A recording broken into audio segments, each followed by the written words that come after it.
Hello, hey, I'm Robert. You may have seen some of my previous videos. I'm an FSHD patient advocate, and I have the distinct pleasure, and I'm going to say honor, sitting down with Dr. Rabi Tawil at the Strong Medical Institute here in Rochester, New York. And I recently learned, I guess, that you were going to be retiring after many years of commitment to this field and study and efforts. And Dr. Tawil was very gracious in allowing us to come on very short notice. We just happened to be passing through to sit down and basically just have a sit down and give us where you're at and what you see for the future, either for yourself personally or for this institute or the efforts in general as it relates to finding treatment and or cure for FSH. So with that, I appreciate you watching, and I'll turn it over to Dr. Tawil again. Thank you so very much for having us here on short notice. Happy to do that. So yeah, I mean, I think as you said, we are in a very good spot right now as far as FSH research and the chances of getting treatments that actually work. And this took a long time. It took us a long time to get here because it took about 20 years to figure out what the disease mechanism was. And it is this expression of this gene called DUX4 that is very toxic to muscles. But it was very difficult to measure that protein in muscle early on because it turns out that it turns on and off, but what it turns on many different genes that result in damage to the muscles. And so you can measure those, but you can't, the DUX4 itself comes transiently and then kind of goes away, so it's very hard to find. So it actually doesn't do the damage itself, but it sets up a series of downstream processes. Yeah, that exactly. do. Yeah. Okay. So it turns on other genes that are toxic to the muscles. And it's, and this happens because of the DUX4, I think many people know that by now, comes in multiple numbers, sequences of the same gene, and it's usually an area of your DNA that's closed up and doesn't produce anything as far as proteins or. But if you contract the number of repeats, then you loosen up from one end, and then in the appropriate setting, the DUX4 starts producing. And that causes damage to the muscles. Mm-hmm. So that took about 20 years after they discovered where the gene was on chromosome 4.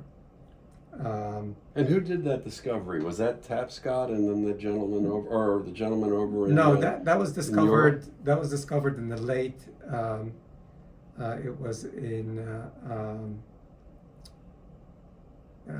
It was about 30 years ago, almost 30 years ago. And it was just, it was a consortium of scientists who did a search, and they found the location of it. Then it took about 5 years to find out which is the culprit, which is the DUX4 gene. But from there on, it was very difficult to say that the DUX4 is the culprit. There was a lot of contradiction between the different scientists because it was very hard to measure. But then things started to change in about 20 years ago. I started working with Sylvain van der Marl, who's in Holland. Right. And then with Stephen Tapscott. I had seen a lot of patients. We have a big collection of muscle biopsies that we did that were very essential for learning about what's going on in that muscle. So doing testing and research on it. And also we also grew cell lines from patients with FSH. So these are muscle samples that we can grow, and these can be used for research as well. So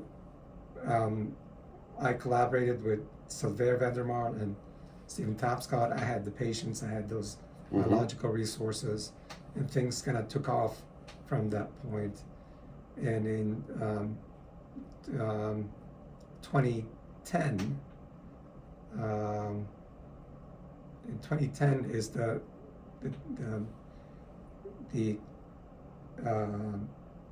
manuscript that was published that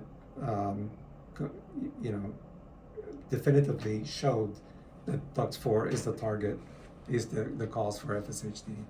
It still took a couple of years for people to absorb that, for other scientists, but another paper came about FSH type 2, because ultimately they're the same, and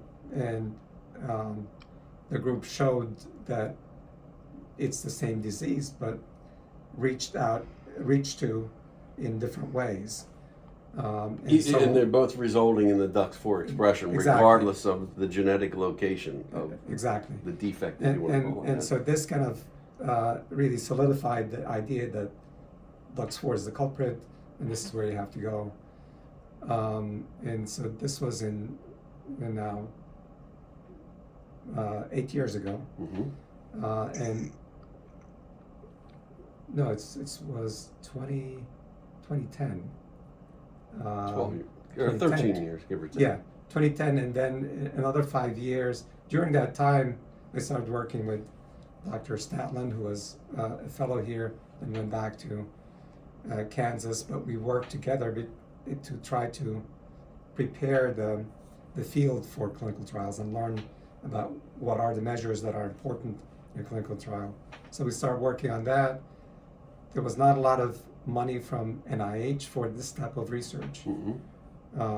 So we got it from either private donors or FSH Society and other organizations. Shout out to Daniel Perez, right? Yeah. Think of you often, Yeah. hoping you as well as as you can possibly be. So 2015 is when now we're at, right? So I was first formally diagnosed, I think, in 2014. Spoke to Daniel Perez. He said, get into research. So it was just around that time when there was that momentum that was beginning. So go ahead. So 2015, the first time the NIH offered a grant for what we call clinical trial readiness. So what does that mean? It means that you have to kind of figure out what is the average progression rate in somebody who has FSH, because that determines how many patients you need in a clinical trial to show that this medication works, and which are the measures that are most important. And there are many different ways. You can do MRIs to look at the muscle. You can do multiple other measurements that basically tell us how functional you are as far as your muscles, and determining which are the most sensitive to change over time. And also the other part of that is to look for what we call biomarkers. So these are things that, because in any type of intervention in somebody who has a muscular dystrophy, you know that it's going to take a while to see a change, a visible change. So it is important to have what we call biomarkers that are changes in the blood or in the muscle or in an MRI in the muscle that would tell us before somebody gets stronger that things are getting better. And so now MRI has become an important part of the trials in FSH, because you can see changes in MRI before you see it in strength improvement. And also in muscle biopsies, you can measure changes that suggest that the muscle is getting better. And even in the case, I think, because I did that with Doris early on with the MRI studies before I actually started getting in the clinic. I was like 2014, I think. And not only to see the muscle getting better, but they were looking for areas where the inflammation, and I think they were actually looking for like little hot spots, like lightning strikes, right?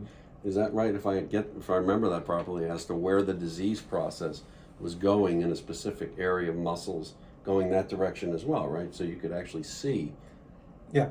And the fat infiltration, I guess, would be another indication. And so at that time, it was, it was best done with a muscle biopsy, but now we can do that similar measurements on using MRI. Yeah, and I'm thankful Yeah. for that. So there's my, I got skin in the game or muscle in the game right there. Yeah, that's so. your contribution to Yeah, it. it was not a comfortable procedure, I can Yeah. tell you that. Yeah. So, but no, it's nice to do it with a non-invasive. Yeah, so I mean, the muscle biopsies are still important right now. The other ways of measuring is looking at blood samples before and after treatment, because there's in your blood there's proteins circulating that come from muscles, and then like simple things there, your CPK level that goes up if you have a muscle disease, so you can follow that and see if it comes down. Right. Over time, that may indicate an improvement, but there are other measurements of specific to FSH that we're trying to find out in muscle, in blood, not in muscle, so that we can bypass the doing muscle biopsies. I see. Because Okay. they are not comfortable, but they're very helpful. But if we can find another biomarker that we can look at in blood, that would be very helpful. Right. I think creatinine was something, right, that shows low. In my case, CPK is elevated quite a Right. bit, and then I think there's CKMM and CKMB, which are skeletal type heart related muscles, which I think are elevated.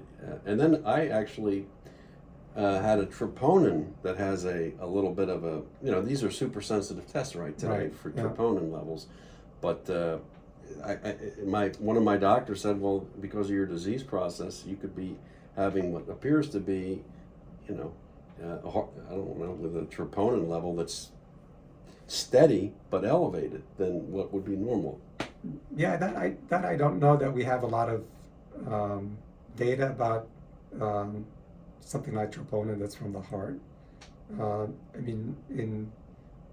We don't even have evidence that the heart is affected in FSH in general.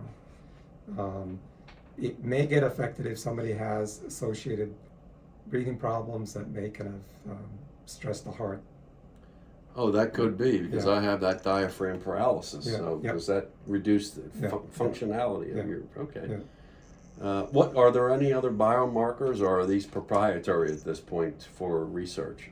Well, I mean, we're still working on those, and we've made some advances about the biomarkers in blood and in muscle, but you still have to test them and see if they respond to treatment, Mhm. and if they actually give us an idea about the severity of one particular person's disease. So, meaning that if that particular biomarker that you're looking at is high and then goes down, and along with that somebody's getting better, then you know that this is a marker of improvement, and you might be able to measure that before actual improvement in muscle. May I ask a question about this Yeah. process? Not to get you off Yeah. on the larger picture here, but given that FSH is variable with everybody, as you Yeah. obviously know, what muscles are affected. One thing that I've always wondered is, like, if my deltoids are virtually unaffected, yet here Mhm. other parts of my body are, the expression of DUX4, this is a local phenomena, correct? So it happens in a specific muscle or muscle group, correct? Yeah. Even though the epigenetic or the genetic is the whole body, do we have an answer or any idea as to why in individuals, some muscle groups are spared and others aren't? To me, it's different for everybody, Yeah. right? Yes, and that's the difference between FSH and many of the other muscular dystrophies, where it's a structural protein that's affected. So some essential protein of the muscle fibers themselves that is affected, and all of those muscles are affected, like someone with Duchenne muscular dystrophy, for example. So all of the muscles are affected, and it's usually symmetric. And sometimes there's a certain pattern, but everybody with a particular mutation in Duchenne, they have a very y- very Consistent stereotyped presentation and clinically. consistent clinically, and that makes it a little bit easier to measure changes with intervention because you know what the trajectory is for, even if you get 100 kids with Duchenne, you know how fast they're going to progress over time. Mm. So, but in FSH, and this is one of the things that we don't understand, is that the DUX4 turns on and turns off in some muscles and not others. And I know from seeing patients that, and again, everybody say this is a condition that progresses over time in a very steady way. It doesn't. Right. We know that from a lot of patients. I have examples of some young man who came to me because his biceps started shrinking and he got weak there. We did a biopsy and had inflammation there, and he had FSH. And then I didn't see him for 10 years. And then he came back, and that muscle didn't get any worse since I saw him 10 years ago. And he had no other muscles that were affected. It didn't get better necessarily, but it didn't get worse. It didn't stopped. deteriorate. Yeah. So what that means is that there's something that triggers the turning on and off of the DUX4 that we don't understand very well. Now we know, for example, that the size of the number of repeats that are left in your DNA or somebody else's DNA gives us an idea about overall degree of severity. Mm-hmm. But even using that measurements you see within the same family, for example, Variability. 5 people having the same number of residual before DUX4 genes, and yet everyone is a little bit different. Right. So, And if you had, I understand, no repeats, I mean, generally the less repeats you have, the more severe, right? Yeah. But if you had none, you don't present the disease either. So it's right if you have a long, and as you get shorter, it gets worse. But if you have none, yeah, because you need at least one so it's to just, produce that toxic protein. And what is the loosening, if I may ask, with the the epigenetic component that loosens, which allows the expression of DUX4? That's a loosening of what? Is that the DNA change? Yes, the DNA is like a rope that starts to loosen. And then the DUX4 can be expressed. There are other proteins that kind of, like these are the proteins, the genes for FSHD type 2 that are responsible for the methylation of this strand of DNA, and they keep it tightly bound.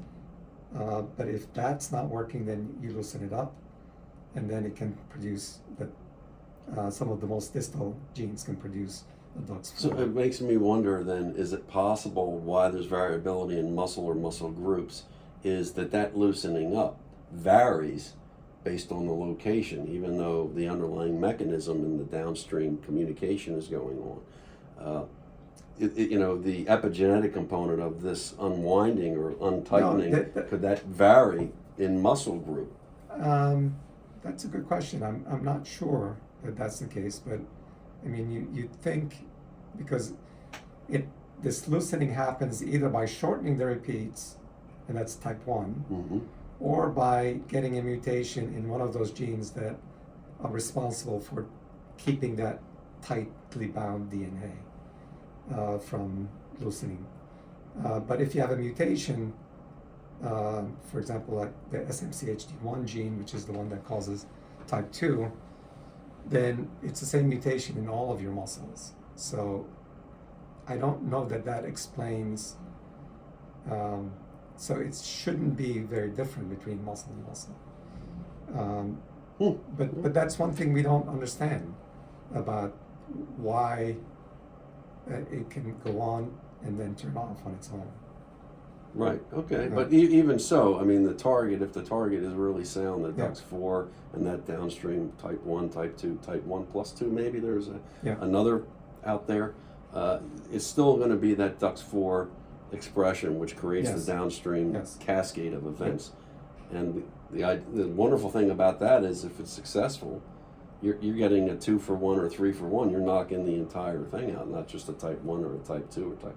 You would potentially get all, but okay. Right. So most of the treatments are not directed towards type 1 or type 2.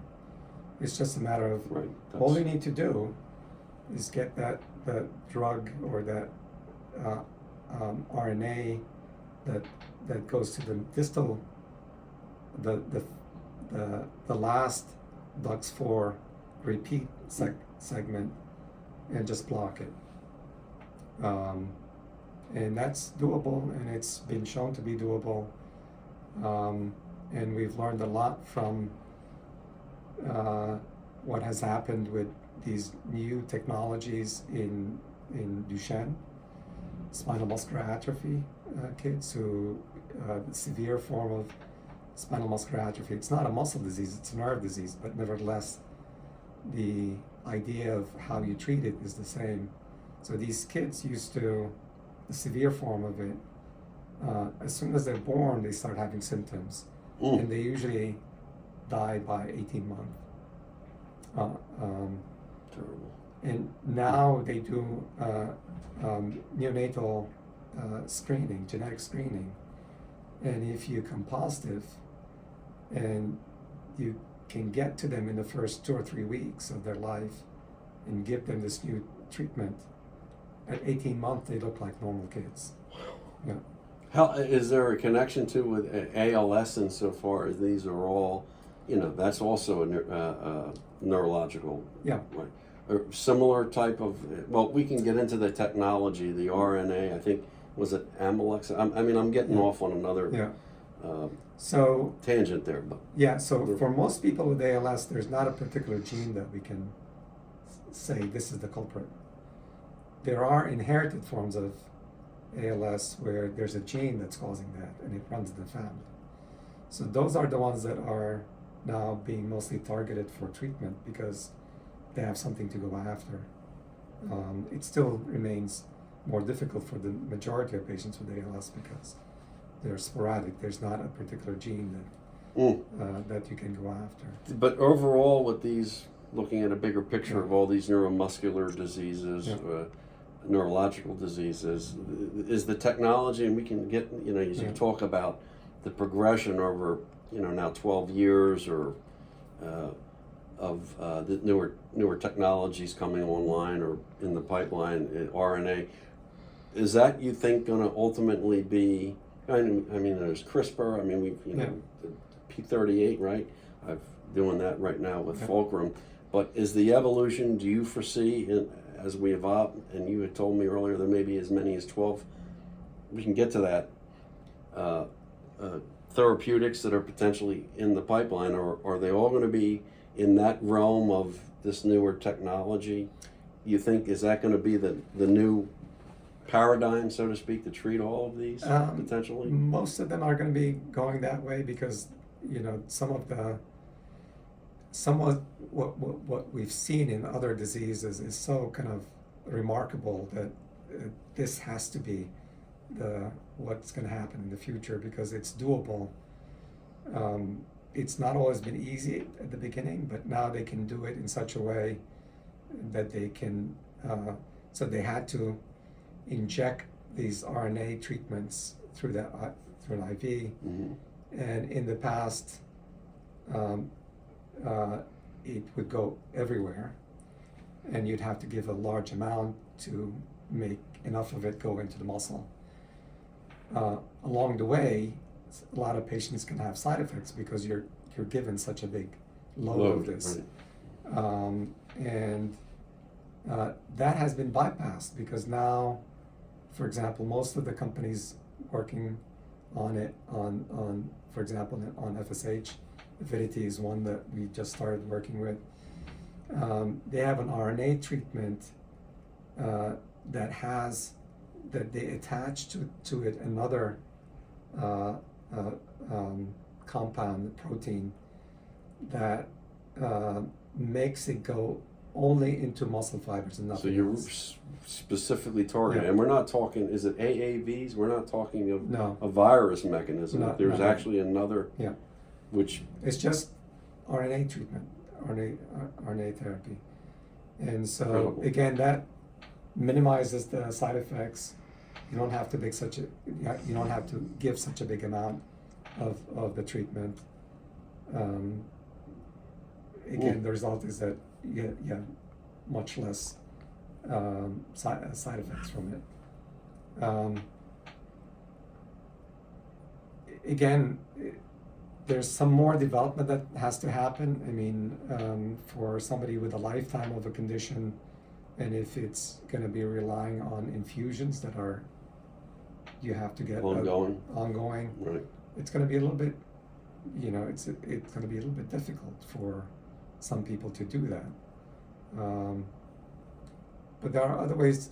Again, I mean, the technology is evolving in such ways that some of the frequency of the infusions may get wider and less kind of a burden on the patient, that you have to show up to that infusion center every 3 weeks or 4 weeks. So, and is that where avidity is at this point then? Or you're not speaking specifically about that one now that's coming online? Yeah.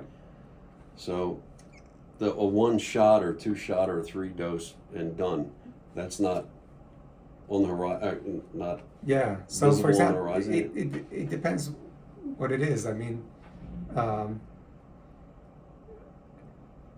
in some other diseases like spinal muscular atrophy, you get 1 shot and that's it. I mean, they basically provide you with a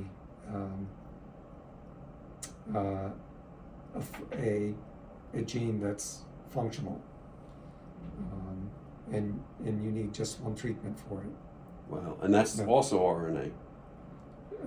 Or not? No, it's different. It's a bit different. Yeah. So that could be the next. I mean, now I'm asking. You don't have a crystal ball, but that if we're now in that phase, would that potentially be the next evolution from where the next RNA technology is? Do you foresee that to get to a once and done, or do we not necessarily know that? Well, I mean, it depends on the genetics of a particular condition. So it's not always accessible with RNA therapy. So I'm not a basic scientist, so I can't give you the predictions of where we're going, but I mean it keeps changing very quickly. Well, the attention's there. That's the important thing, and credit to you and your wonderful staff here and others who are committed so much to this. Anyway, we've talked a lot about the specifics of the disease process and now, but if we can just go back then to, your role in this continued evolution of treatment and clinical, and you did the CTRN, right? This was something that was essential, and you still are recruiting for that, right? I mean, trying to develop, people to submit information. Yeah. So this is work that I've done with Dr. Statland over the last 8 years now. So we started with the funding from NIH. We had 6 sites that were part of our network. Now we have 26 sites that are not only in the US, we have in Canada, we have in Europe, multiple places in Europe. We're going to have a site in South America. Anything with Australia? In Australia as well. Good. Yeah. I love the country and the people. Yeah. So the other emphasis now that is, and a lot of families that are concerned that these treatments are being done, a lot of FSH families, that they want the attention to go to the kids because they're more severely affected. So that's where we're kind of focusing now. You need to learn what are the measurements that you need to do to measure improvement or change over time. And that also because it gets to, and again, this is just the significant influence that someone like Dr. Tawil is. I mean, we really think about it because we're looking at this whole thing from so many different levels, and we've done natural history studies, right? I forget was it called REACH, or is that where we're at now with the, but I was in that natural history study for 2 years, no drug, but it was a privilege for me to participate in that to help give that kind of baseline information, as you can see, that's so Right. critical, which sets up, so you have the CTRN, the registry, so they know who's got what kind of thing, to get groups and cohorts and, you know, that kind of thing. You got natural history studies, which I encourage anyone that has the ability to do that. No drug, but as you can see, it all ties into the overall effort, because you need those baselines. You need to look at the normal disease progression, which gives the ability for a treatment to compare relative progression. And in, you know, in cases where you're doing natural history study like myself and participating in actual drug trials, perhaps there's a potential comparison between the natural history of an individual versus under treatment. I mean, so you can see it's all interrelated. Right, and all of that. I mean, that, you know, some people feel that, you know, oh, I'm gonna wait it out because until there's a treatment. But you know, participating in I think it, you know, for somebody who has FSH, I think it, and for anybody, I mean, who has a condition, then you participate in trying to advance the science of what you have, that would help you in the future. I think most people feel that they've contributed something. They feel good because they're participating. They're not just sitting around waiting for something to happen. So, and this data, as you said, are very important. I mean, we gathered them from the registry. We've learned from the registry. You know, you can, because the registry has been up for about 23 years. So we have 23 years of data on patients with FSH, and so we can plot, we can tell you the percentage of people who become wheelchair bound, you know, and so we get a lot of information that we can't get with just seeing patients in clinics in one person at a time. So, and we should, I'll put some links, I think, below. Yeah. So if those who are seeing this are not aware of like the CTRN or are interested in participating in natural history studies to the extent that they're recruiting or any other, I'll put some of those links down to help. Certainly it's a wonderful thing to be part of the registry. You're helping yourself, but you're helping others too. And one thing, if I may, just about clinical trials, you know, and I've been on Facebook, a number of FSHD groups, and I know there are those who are discouraged, and I certainly can understand deterioration and not being able to do things that you used to perhaps be able to do, and the frustration and the anguish, depression, any of those things. But one thing I'd like to share with you on that regard is when Daniel Perez from the FSH Society said, look, get into research, you're close to Kennedy Krieger, go there and engage with, at the time, Dr. Wagner, now Doris Lung's group. And when I came off that elevator, you've heard me say this before if you've seen other videos, on that 4th floor, I think, or even when you come into the lobby, you see children, adolescents or younger, in wheelchairs that are struggling, suffering. And then I felt with all of, you know, you can poo-poo, oh, I'm sorry about this and I'm upset about this, but when you see other people suffering at much greater severity at a younger life, you feel like, I felt like I was cured. And that gave me the impetus really to just throw everything I can, not so much for myself. I'm doing a lot of these studies, all of these studies that I can have the privilege of participating in, really for the future generation that hopefully will not be robbed of things that we've taken for granted for those who are fortunate enough, you know, if we're going to have the disease for later onset. So, and I can't speak highly enough about how important it is to get involved. It's like you can make a difference. There's power in numbers, right? So anyway, so where are we now with you? I mean, you've been in this field now for what, 30 years, right? And now you've indicated 33. So you've been doing clinic for how long? How many of those years? All of those years. All of those years. Until July of this year. July of this year. So you're stepping away from the clinical, although you've empowered a staff, very capable staff. So, that's going to continue to be a significant force here at the Strong Medical. Right. Yeah. You're, So, and I'm focusing on getting the clinical trials going and seeing how that happens. And again, there's still work to do to help us understand what we call the natural history of the disease. There's still a lot of unknowns about FSH. It's not necessarily that we won't be able to treat it until we have all of those answers. We know how to treat it now and how to get to DUX4, and that's important. But it's also important to know what all of the details of what happens when somebody who has FSH. right. And natural history Yeah. takes time. Yeah. Literally. Yeah. You can't speed the clock to get progression. You need a fixed amount of time, Right. and that's just going to happen. How about insofar as, and we may have touched on this yesterday when we spoke, you need muscle to make muscle, right? Muscle builds upon muscle. So stopping a disease process is one thing, but when you're at for people who have been more severely affected for greater periods of time, you have greater atrophy or loss of muscle and fat replacement.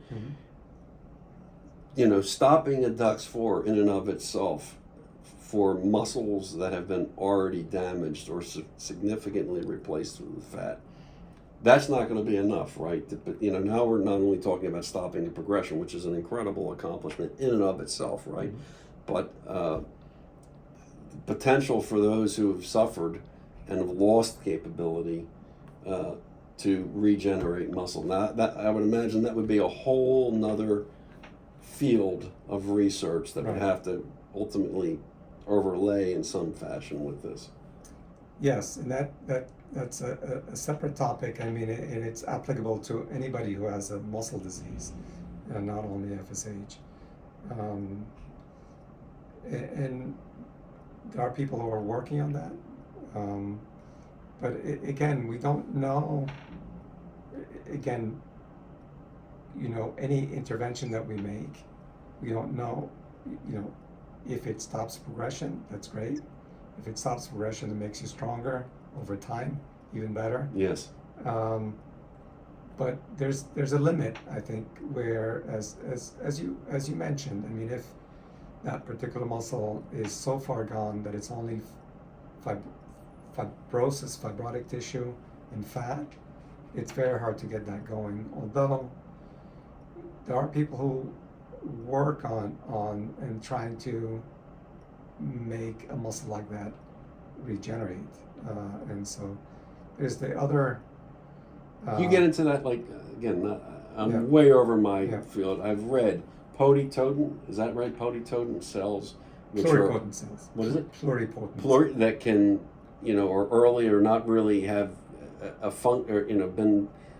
they're changeable, right? Over time, yeah. And would that be where you'd start and you say, okay, we're going to make you be something that contributes to, muscle, for example?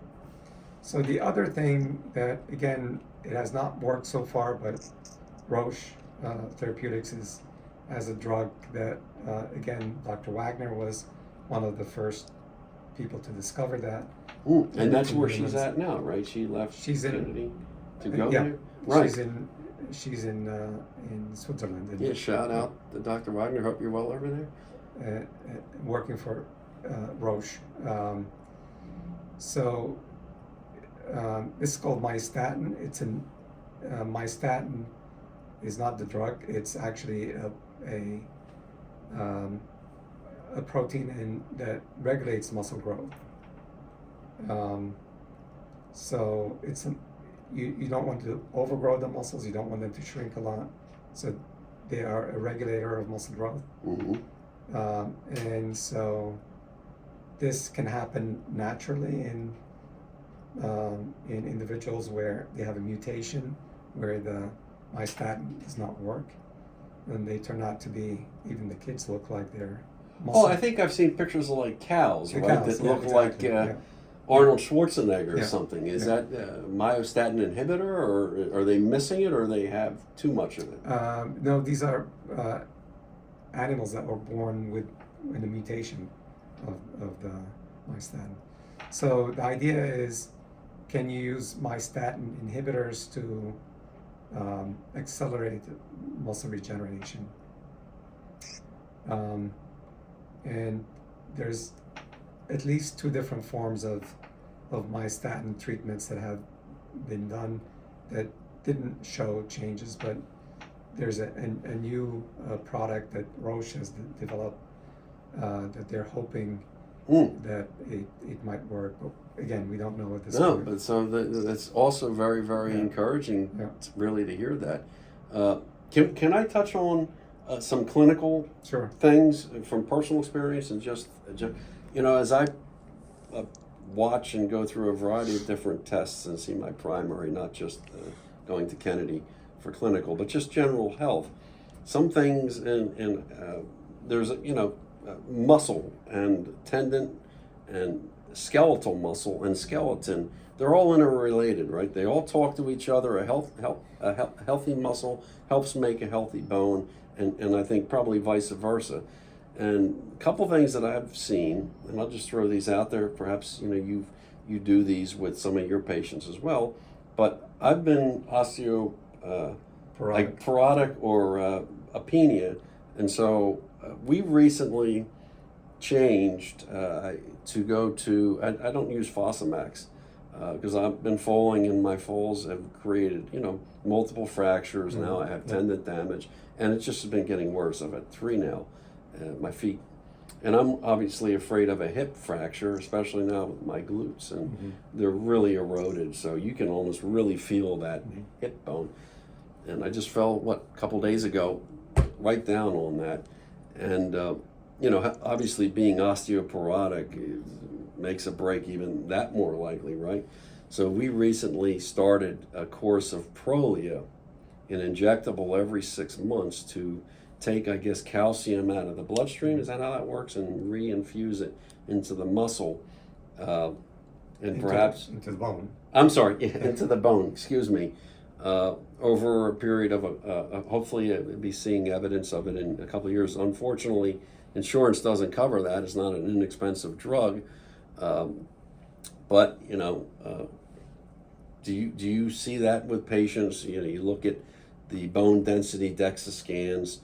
And and I guess that could also potentially indicate where there's disease process, right? So unhealthy muscle would probably have an impact on certain areas of your bones, right? As you lose density. So what can you speak to? Prolia or increasing density of bones? Yeah. So I mean, some people will have those without.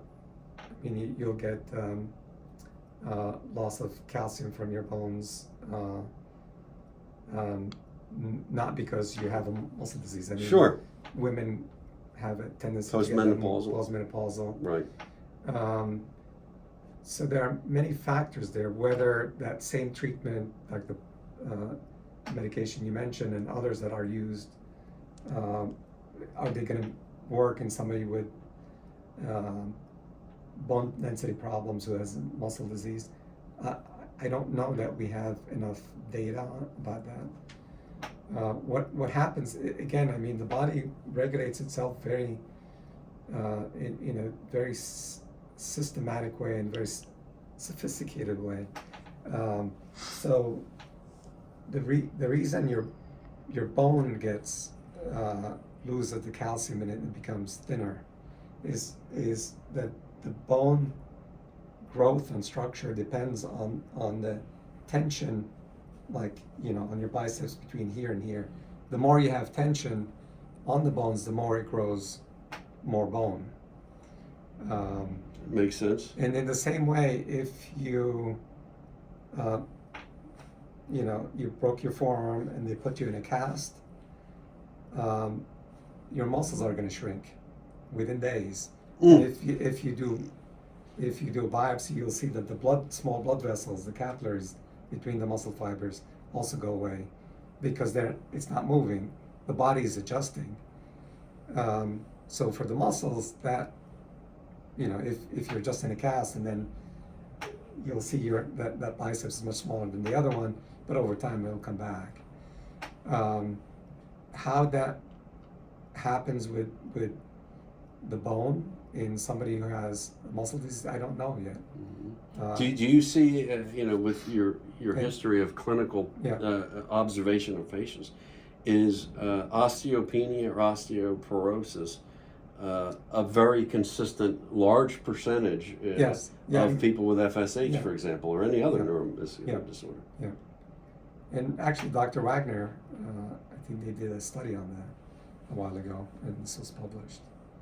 Yeah, so people who have FSH, we think a muscle, but they all talk to one another, and bone is an important, and I don't think insurance necessarily will cover DEXA, so routinely or till like a certain age, but again, it's the insurance industry knowing, the impact of a disease process and potentially the need to do additional diagnostic work or imaging work that would not normally be called for or covered, that's a challenge.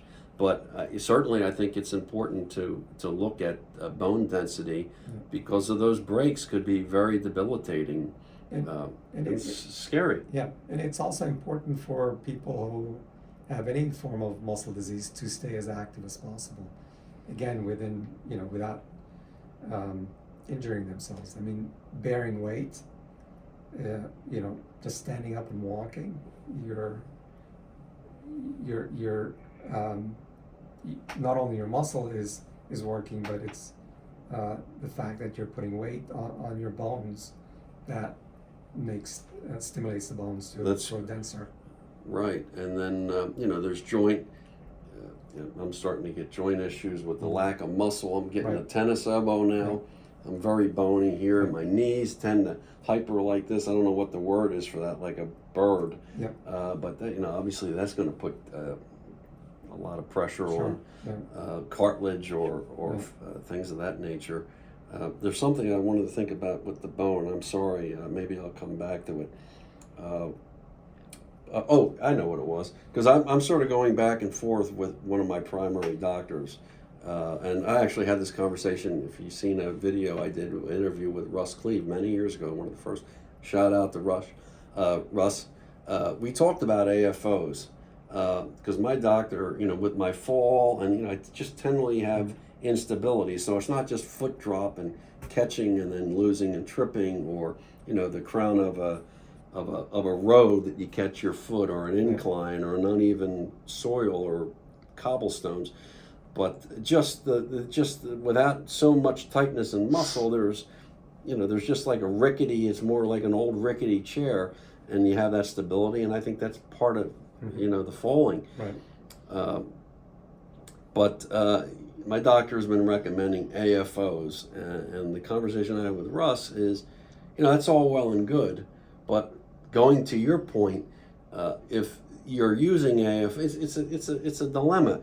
Using an AFO may give you stability, but then it becomes the AFO does the work, and now you're taking, any more work off of muscles, and like you say, just standing, which could exacerbate or accelerate, right, the deterioration, because now you're letting a prosthetic do the work as opposed to your muscles. So it's a difficult balancing act, you know what I'm saying? And I really don't want to get into AFOs at this point, so there's a little bit of tension between the two of us on that level. I mean, there's a balance that you have to kind of think about. I mean, yes, putting an AFO may make your calf muscle a bit weaker because you're not using it, because you're not doing this. Right. But at the same time, if you're walking more with the AFO, then your bones are better. And it also prevents falls. And this is kind of a balance that individually people have to think about. And you're describing also hyperextension of your knee. Yes. Because your quads are weaker, and that makes you more susceptible to falls. Right. Yeah. And pain comes. And pain. Yeah. Yeah, that's been a Yeah. new one that's been Yeah. showing up lately. Yeah. And I know there are others. I'm sensitive to that. Have Yeah. been suffering pain. Very Yeah. discouraging. Yeah. It just all comes with the. Any other, if I may ask, with respect to things that you see, or since not everybody has the ability or accessibility to get to Rochester for clinical work, to perhaps keep an eye on. We talked bone density, muscle use. Excuse me. Any other things insofar as looking, blood work? You mentioned biomarkers, CPK. No, I mean CPK is not important because Not important. no, Okay. because it's not very high in FSH, and not everybody has it high. So it's not a, it's in the hundreds in somebody with FSH. In Duchenne muscular dystrophies, it's tens of thousands. Oh my goodness. Yeah. Any other aspects that some No, should I mean consider? I think the bone density, especially for women who have FSH, are more susceptible.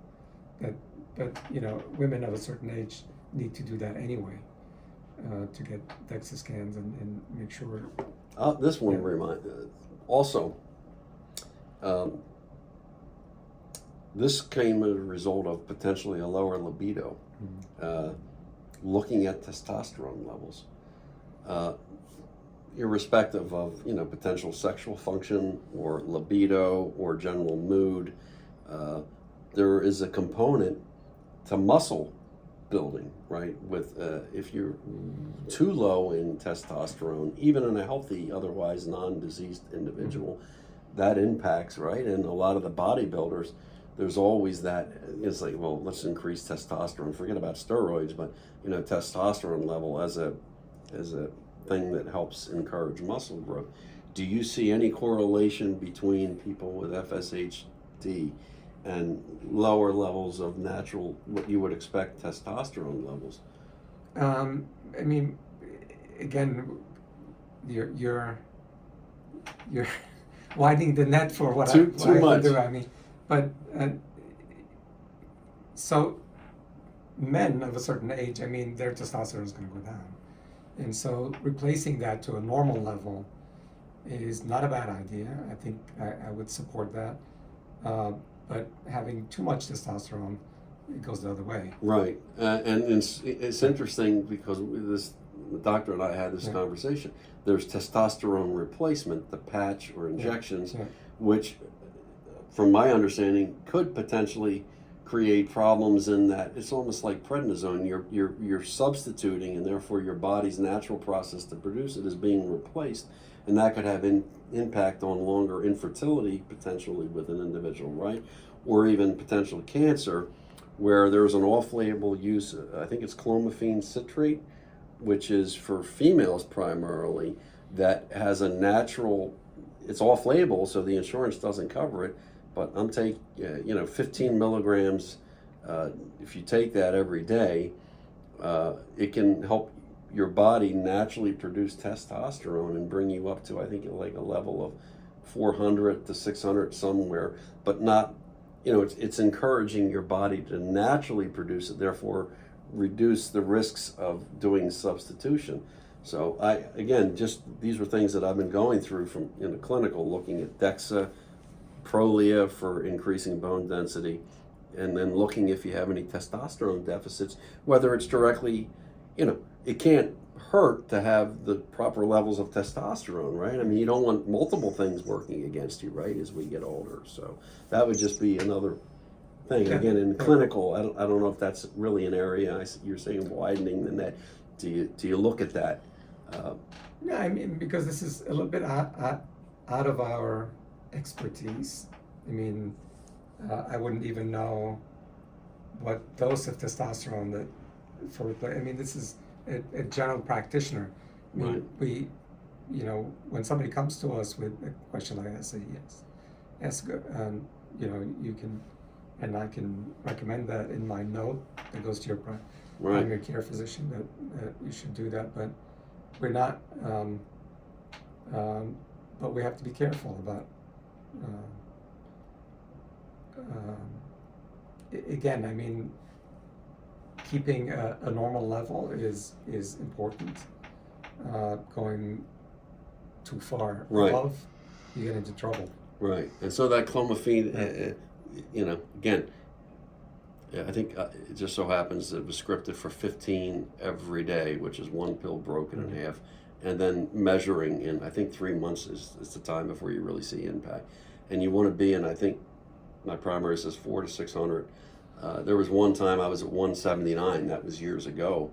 And that's the other connection with testosterone, he tells me. With FSH, if you're not as active, like anything, right? If you're exercising, you're doing work, your cholesterol, your blood levels, those wide-ranging, characteristics of your health all improve, right? HDLs improve, LDLs lower. When you're exercising, blood pressure tends to do better, respiratory, all those types of things. And the same with testosterone. So, we're finding that being inactive years ago, when I was first diagnosed, now I'm consciously more active as much as I can, traveling, doing as much as I can. And my testosterone levels are naturally higher. It's like you use it or you lose it. And again, as you said, it's very important, I think, to have certainly a specialty group like Dr. Tawil's group, if you're fortunate enough to be close to one, that has neuromuscular specific expertise, but to have a capable primary physician that is willing to put the time in to understand a rare disease. I'm the only patient he's seen in all of his life with FSH. That's, 1 in 8,000, whatever it is. So do the math. But to find a doctor who is willing to put the research in to learn and read and to manage it, in that wider net context, bone density, as I say, testosterone, any other things, can certainly not hurt as we proceed with these other treatments. So, I mean, the other thing that people forget about, and that physical therapists always emphasize, is that, you get to a certain point where, trying to walk distances or walk up a hill is just not doable. There's a pool that's waiting for you, and the pool is the best way of keeping your muscles going without the risk of falling. And so that's something that our physical therapist highly recommends. Right. You're a scuba diver, right? No. No, you're not. I'm pardon. I just, if I could, since you're talking about pool, I scuba dive, and it's much harder now, and I actually need a dive buddy. Yeah. We were recently, as you may be aware, we went to Australia, and I'm bringing this up for a couple of reasons, if I may. One, with the scuba diving, the fins is very difficult now to navigate and propel, especially against the current. But, I do it when I can. I have a person that can help guide me, and you get that, you're working your body. Yeah. And then the other thing goes to, I'm just going to say, pride or being conscientious of your condition as it's seen through other people's eyes. And walking, we were in Australia and we went to Steve Irwin's zoo, right? This zoo, Australian zoo, is fabulous zoo, but very large. And to walk that would have probably been just too taxing. And one of the things that I ultimately, fortunately, we had somebody who lent me a wheelchair, a powerful wheelchair, a powered wheelchair. And, psychologically, emotionally, I want to be viewed in a wheelchair. This is a new experience for me. But having gone through that experience, it in that case, just maybe like your AFO scenario, it does empower you to be able to do things that you cannot otherwise do, whether it's a scooter or a wheelchair. And so, that's just one of those things that I'm beginning to grapple with, and not saying I'm going to be confined to one, but using these things in particular times to stay active and be engaged. Exactly. And that's, a lot of people, and I understand that, have a certain pride that they don't want to be seen in a wheelchair, and so they will never think about that, but they lose a lot if they have a family and kids that, if they have to go on a field to see them play soccer or baseball, whatever, and they're too afraid to walk in a field with, Yes. uneven surfaces Absolutely. and fall. So You got to weigh that. Yeah, Because you I've gotta had to weigh weigh that. this. Yeah.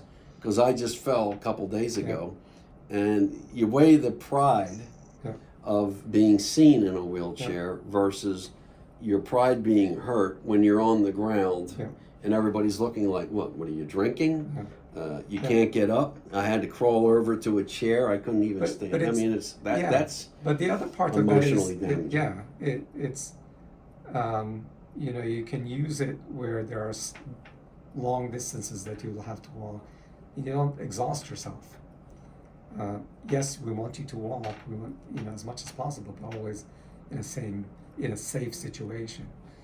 But for a lot of people, they limit themselves, and so they only can go some places, and it their world kind of shrinks Yes. to a small area. Indeed. And our physical therapists are excellent here, and they emphasize that, and it's really important. And once you can convince somebody who is very resistant about that, they love it. I can go see my grandkids. I can go here. I can go there. I'm not limited anymore. Right.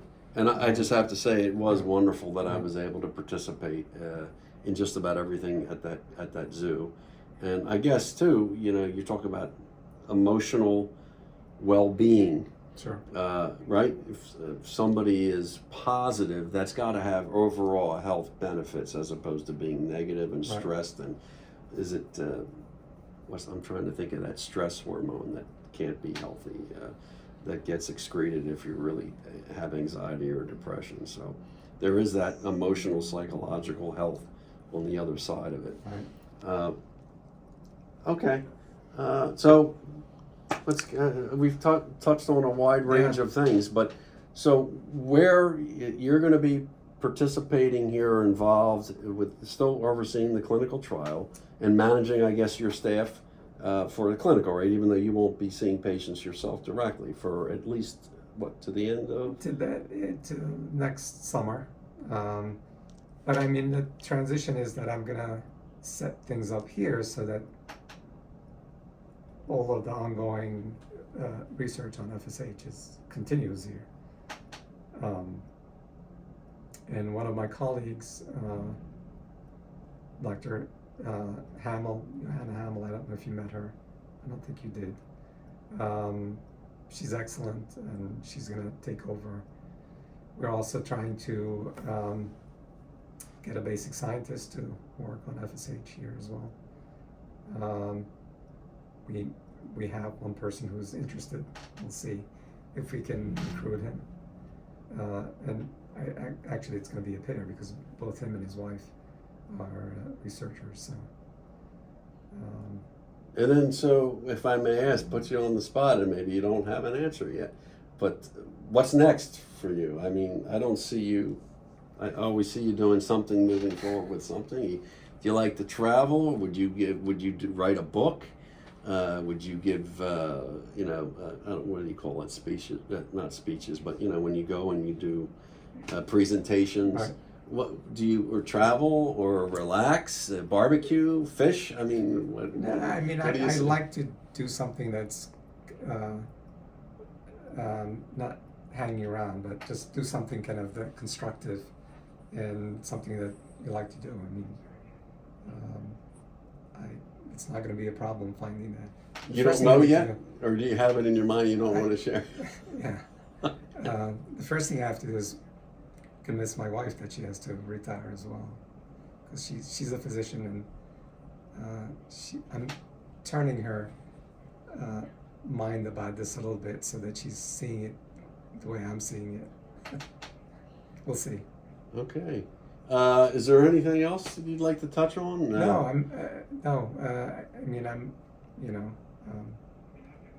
I'm very satisfied with the way things are going in FSH, and I mean, this is what I've been wanting to see years ago, but it took more time. But I think we're in a much better place right now. That's wonderful. Yeah. You shouldn't be in predictions, but you think I've heard this 5 years horizon for those who wonder potentially when there could be something of real efficacy for at least treatment, if not a cure. Do you potentially see? Yeah. What would that be realistically in your mind? The time. Yeah. The timeline for that. We have 12 therapeutics Yeah. in the pipeline. Fulcrum already. Fulcrum, there's Avidity now. There's another company. Not all of them are kind of. Oh no, they did declare. It's called Arrowhead Pharma. They also have a similar RNA treatment. They're going to start early next year. There's at least a dozen. These are a dozen who've kind of publicly said that they were going to do trials on FSH. But there are others working in the background, but they've not declared themselves. With Avidity, when do you foresee? Or they're not starting recruiting yet? Are they still working on funding, getting that in place? No. That's there. We saw the first patient. We saw him today, actually, for the second time. Wonderful. He got his first infusion yesterday, but it's a phase 1/2 study at this point. So it's a dose-finding study and looking for side effects. Now, is phase 1 typically in healthy patients? No. Not necessarily. Not necessarily, no. Okay. So that's going to be determined. Yeah, and they already have experience with this, with myotonic dystrophy. Which you touched on yesterday. Yeah. Has been successful? Yes. And may I ask, what is measured for success when it comes to myotonic? What have they achieved so far? Strength. Improvement in strength, Yeah. other than... Well, the study is ongoing, but it's pretty clear that those who are on clinically drug, significant improvement. Yeah. And so that's encouraging then. Yeah. Yes. So 5 years you think would be... Yeah. Even... Yeah, it'll take I mean, these trials take what? Phase 1, assuming there's no, problems along the way. Phase 1, 2, 3. Is that a 3-year process potentially? Yeah, longer than that. Longer than that.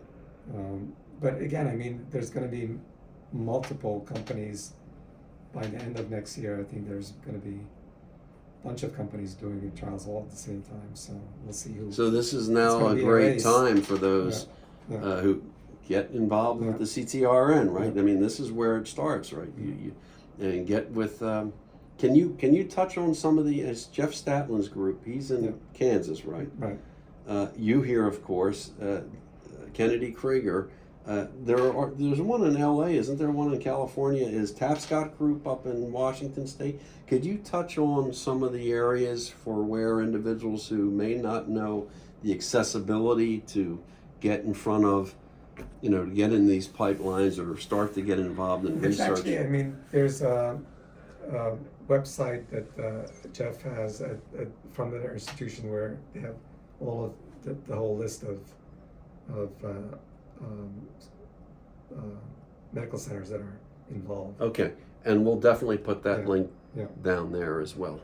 Okay, well, what can I tell you? It's been a real honor and privilege even to be a patient of yours, and I think I can express on behalf of everyone in this community, patients and doctors, how impactful your work has been and how important it is, and we're just extremely grateful for that. And I'm sure I'm speaking for just about everybody here who can see the commitment of Dr. Tawil and the others in this group and all the other staff and everything, and even the pharmaceutical companies, the society, Friends of FSH, everybody's committed. It's going to happen. And I'm very encouraged. So again, thank you so much for making yourself available and giving me the privilege of having to sit down with you again. And I wish you well. Thanks. I'm sure we'll hear more from him. You're not going to go away quietly. I'm confident of that. So anyway, thank you for watching. We'll have links at the bottom of the video, and you folks take care and be well. Thank you.